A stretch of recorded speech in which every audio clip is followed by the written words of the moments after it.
Hello everyone, কেমন আছো তোমরা সবাই? নতুন একটি ব্লগে তোমাদের সকলকে জানাই অনেক অনেক স্বাগতম। আজকে বুধবার আর এখন বাজে সকাল 7টা। আজ সকাল থেকেই কন্টিনিউ বৃষ্টি হয়েই চলেছে। এখনো দেখো বৃষ্টি থামারই নাম নেই। আজ দিনটা আমার ভারী ব্যস্ততার মধ্যেই কাটবে, তাই ভাবলাম চলো ব্লগের মাধ্যমে তোমাদের সাথেও শেয়ার করি। দুদিন আগে বাবাই কাঁঠালটা নিয়ে এসেছিল, তো কাঁঠালটা আজ পেকে গেছে, তাই মা এদিকে কাঁঠালের কোয়াগুলো ছাড়াচ্ছে। কিছুটা আমরা খাবো আর কিছুটা পাশের বাড়ির ঠাকুমা কাকিদের অল্প অল্প করে দিয়ে আসবো। এই কাঁঠালের কোয়াগুলো ছোট ছোট হলেও খেতে দুর্দান্ত। আমি কটা খেয়ে নিয়েছি, চলো এবার ঠাকুমাদের কয়েকটা দিয়ে আসা যাক। ঘড়িতে এখন বাজে সকাল 8:30 আর এদিকে ঠাকুমা ব্রেকফাস্টের জন্য দিয়ে গেছে গরম গরম খিচুড়ি। চলো এই বৃষ্টি ভেজে সকালে গরম গরম খিচুড়ি খেতে খেতে ব্রেকফাস্টটা কমপ্লিট করি। 2000 years later. এখন বাজে সকাল 9টা আর আমি জাস্ট ব্রেকফাস্ট কমপ্লিট করে চলে এলাম ঘরে। আজকে ব্রেকফাস্টে ছিল গরম গরম খিচুড়ি, আমার ঠাকুমা বানিয়েছে, একদম দারুণ এনজয় করে খেলাম। 2-3 দিন ধরে আমার এত শরীর খারাপ, জ্বর ঠান্ডা জাস্ট বলার কথা নাই। কন্টিনিউ মেডিসিন নিচ্ছি, বাট কিছুতে কিছু কাজ হচ্ছে না। এখন তো ডেইলি বৃষ্টি হচ্ছে আর আমি জানি না আমার এক্সামের সাথে শারীরিক অসুস্থতার কি সম্পর্ক। যখনই আমার এক্সাম আসে আমার শরীর খারাপ হয়ে যায়, আমি বুঝি না। আমার আগের বার যখন 5th সেমের আমি এক্সাম দিলাম তখনও সেম আমার অবস্থা। যারা তোমরা আমার ব্লগ দেখো কন্টিনিউ, তোমরা জানবে যে আগের 5th সেমিস্টারেও আমার কি অবস্থা ছিল। তো আমার কিছুদিন পরেই আমার আর 7 দিন আছে আমার 6th সেমের এক্সাম, তো এখনো আমার সেম অবস্থা। যাই হোক, দেখা যাক কতদূর কি হয়। নিজের শরীর ঠিক করার চেষ্টা তো করছি। আমি রিসেন্ট একটা ভিডিও পোস্ট করেছিলাম, ব্লগ। একটা দাদা ভাই অনেক কোশ্চেন করেছে, লিখে তো ওইভাবে রিপ্লাই দেওয়া যায় না, তো ভাবলাম চলো আজকের ব্লগের মধ্যে সেই সব কোশ্চেনের অ্যান্সার গুলো দিয়ে দিই। তো চলে এসেছি কোশ্চেন গুলো নিয়ে। আমি একটা খাতায় লিখে নিলাম, কারণ আমার কাছে তো এক্সট্রা ফোন নেই, তো সেই জন্য খাতায় লিখে নিয়েছি। তো চলো সবগুলোর অ্যান্সার এখন তোমাদের দিই। এমডি ফারিদ মিয়া দাদা ভাই কোশ্চেন করেছে, কেমন আছেন আপু? আমি খুব ভালো আছি দাদা ভাই, আপনি কেমন আছেন?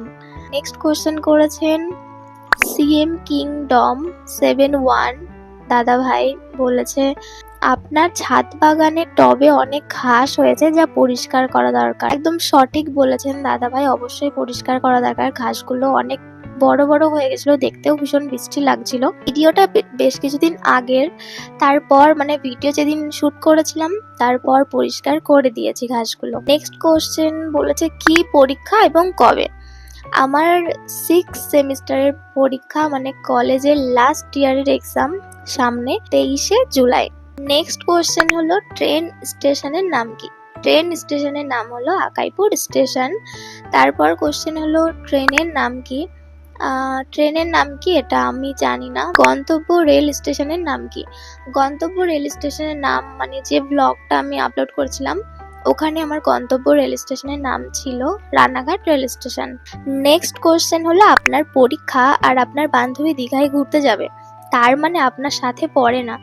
না, আমার বান্ধবী আমার সাথেই পড়ে। আমি যে ব্লগটা আপলোড করেছিলাম, যে ভিডিওটা শুট করা হয়েছিল 4ই জুলাই, আর আমার ফ্রেন্ড মানে বিউটি কুইন, যার দীঘায় যাওয়ার কথা আমি তোমাদের সাথে শেয়ার করেছিলাম ব্লগে, দীঘায় যাওয়ার কথা ছিল ওর 8ই জুলাই, মানে শপিং করার 4 দিন পর। তো ও দীঘায় ঘুরে অলরেডি চলে এসছে, আর আমাদের এক্সাম তো 23 তারিখ, মানে অনেকটাই দেরি ছিল আর কি। নেক্সট কোশ্চেন করেছে বলছে সবাই মিলে কতগুলি ড্রেস নিলেন? 1 পিস কি নেননি? 1 পিস কি অন্য ফ্রেন্ড নিয়েছে? আমরা সবাই মিলে 7টা-8টা ড্রেস নিয়েছিলাম। 1 পিস কি নেননি? 1 পিস আমি নিইনি, আমার একটা ফ্রেন্ড নিয়েছিল। 1 পিস কি অন্য ফ্রেন্ড নিয়েছে? একদম দাদা ভাই, 1 পিস অন্য ফ্রেন্ড নিয়েছে। তারপর বলেছে সব মিলিয়ে আমিও আপনার শপিং ব্লগ দারুণ উপভোগ করলাম, মনে হচ্ছিল যেন আমিও আপনাদের সাথেই আছি। থ্যাংক ইউ সো মাচ এত সুন্দর কমেন্ট করার জন্য। আর তো সবগুলোর আমি রিপ্লাই দিলাম ভিডিওর মাধ্যমে। তো তোমরা যারা ব্লগটা দেখছো, তোমাদেরও যদি আমাকে নিয়ে কোনো রকম কোশ্চেন থাকে আমাকে অবশ্যই কোশ্চেন করবে, আমি সবার রিপ্লাই দেবো, ভিডিওর মাধ্যমে হোক বা রিপ্লাইয়ের মাধ্যমে হোক, কমেন্টে রিপ্লাইয়ের মাধ্যমে, সেভাবেও আমি দেবো। আমার খুব ভালো লাগছে যে তোমরা সবাই আমার ভিডিওগুলো দেখছো এবং এত ভালোবাসা দিচ্ছ। থ্যাংক ইউ সো মাচ আমার ভিডিওগুলো দেখার জন্য। এখন বাজে সকাল 11টা আর আমি রেডি হয়ে বেরিয়ে পড়েছি, চলে এসেছি গোপালনগরে। আকাশের অবস্থা দেখেছো, মনে হচ্ছে আবারও ভীষণ জোরে বৃষ্টি হবে। আজকে যাব একটু ভিডিওতে।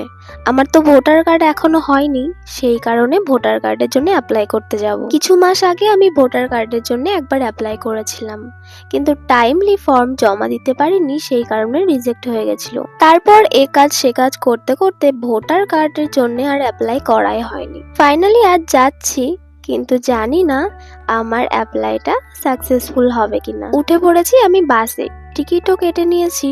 আর দেখো বাইরে এখন প্রচন্ড জোরে বৃষ্টিও শুরু হয়ে গেছে। বনগাঁ পৌঁছাতে ওই 20 মিনিট মতো সময় লাগলো। বাইরে এখন প্রচন্ড বৃষ্টি হচ্ছে, তাই আমি এখন নামতেই পারছি না বাস থেকে। এটা হলো বনগাঁ বাস স্ট্যান্ড।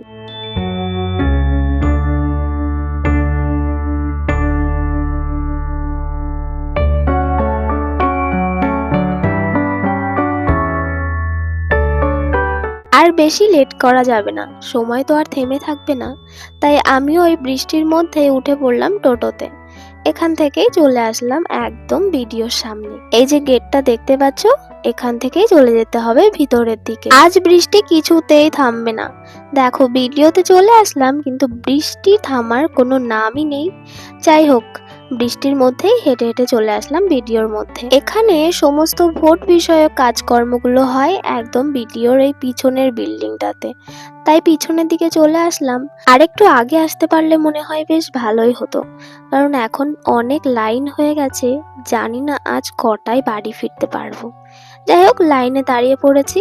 এখান থেকে এক এক করে ভিতরে ঢুকবো এবং এক একজনের কাজগুলো মিটিয়ে নেব। এখন বাজে দুপুর 2টো আর আমার কাজও কমপ্লিট হয়ে গেছে। প্রায় 2 ঘন্টা লাইনে দাঁড়িয়েছিলাম, তারপরই আমার কাজটা মিটেছে। যাই হোক, অনেক টেনশনে ছিলাম যে কাজটা মিটবে কিনা, বাট ফাইনালি জমা তো দিয়ে দিলাম। এখন শুধু সময়ের অপেক্ষা যে কবে ভোটার কার্ডটা বেরোবে। এখানে গেটের কাছেই দেখলাম একটা কাকু কি যেন নিয়ে বসে আছে। তো কাছে যেতেই দেখলাম ঘটি গরম বিক্রি করছে, তাই আমিও নিয়ে নিলাম একটা ঘটি গরম। মাঝে মাঝে আমাদের গ্রামে ঘটি গরম বিক্রি করতে আসে, বাট সেই ঘটি গরমের টেস্টটা আজকের ঘটি গরমের টেস্টের থেকে আলাদা লাগে। আজকের ঘটি গরম খেয়ে আমার বেশ ভালো লাগলো। কাঁচা লঙ্কা দেওয়া ছিল, তো একটু ঝাল ঝাল টকটক মিষ্টি মিষ্টি এরকম একটা দারুণ টেস্ট লাগছিল। যাই হোক, এখন উঠে গেছি টোটোতে আর চলে আসলাম একদম মতিগঞ্জের কাছে। এই যে সামনেই রয়েছে ক্লক টাওয়ার, দেখতে কি ভারী মিষ্টি লাগছে। টোটো থেকে নামবো এইরকম টাইমেই দেখলাম যে বাসটা ছেড়ে দিয়েছে, তাই বাস স্ট্যান্ডে গিয়ে আমার আর লাভ নেই। এখন আমাকে হেঁটে হেঁটে যেতে হবে টাউন হল পর্যন্ত। বাসটা চলে গিয়ে একদিক থেকে ভালোই করেছে। বাস যদি আসতো তাহলে তো আমি এইভাবে হেঁটে হেঁটে যেতেও পারতাম না এত সুন্দর ওয়েদারে, আর এই সুন্দর ভিডিও ক্লিপগুলো আমি হয়তো নিতে পারতাম না। এত সুন্দর ইছামতির পাশে দাঁড়িয়ে ভালো লাগছে, বলে বোঝানো যাবে না। মনে আছে এই ব্রিজটার কথা? এখানে তো আরও আগে অনেকবার এসেছি এবং তোমাদেরকেও সাথে নিয়ে এসেছিলাম। হেঁটে হেঁটে এসেছি সামনের দিকে, আর এখানে দেখলাম এই সুন্দর পিঙ্ক কালার আর হোয়াইট কালারের ফ্লাওয়ারগুলো কি ভালো লাগছে দেখতে। ফ্লাওয়ারটার নাম আমি জানি না, বাট ভীষণ ভালো লাগছে, তাই একটু ভিডিও করে নিলাম।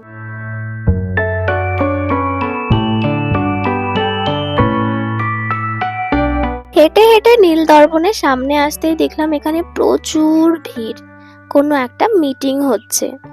যাই হোক, এখন আমাকে যেতে হবে সামনের দিকে, এখানে দাঁড়িয়ে থেকে লাভ নেই। সকাল থেকে বৃষ্টি হলেও ওয়েদার কিন্তু ভীষণই গরম, তাই এখন ভীষণ কষ্টও হচ্ছে দাঁড়িয়ে থাকতে। চলে এসেছি টাউন হলে, আর আস্তে আস্তে বাসও চলে এসছে। তো চলো বাসে ওঠা যাক। আজকে বাসে উঠে দেখলাম বাস প্রায় খালি, তেমন কোনো লোকজনই নেই ভিতরে। যাই হোক, আমি একটা আমার দারুণ জায়গা খুঁজে নিই এবং বসে পড়ি।